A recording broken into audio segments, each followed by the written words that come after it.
เรื่องสวนหัวสบายดีท่านผู้ฟังและท่านผู้ชมที่น่ารักทุกท่าน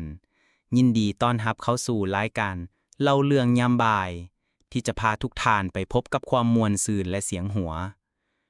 มื้อนี้เฮามีเรื่องเล่าที่น่าสนใจและตลกครบขันมาฝาก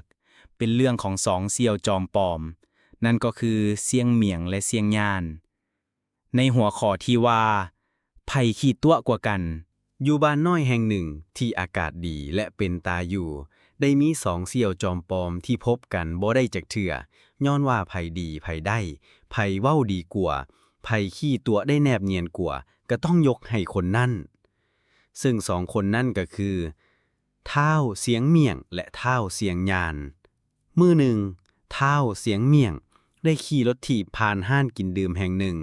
แล้วได้เห็นเสียงยานนั่งกินเหล้าอยู่คนเดียวด้วยความเป็นห่วงเป็นใหญ่หรือบ่ฮู้ว่าเป็นหยังคือสนใจหลายกว่าปกติ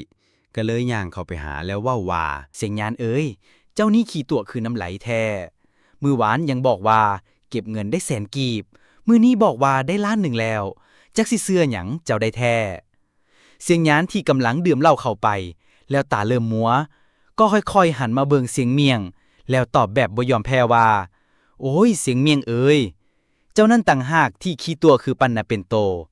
มือก่อนยังบอกว่าหยุดเซาจินเหล้ามื้อวานนี้ข่อยเห็นเจ้านอนอยู่หั้นเหล้าแล้ว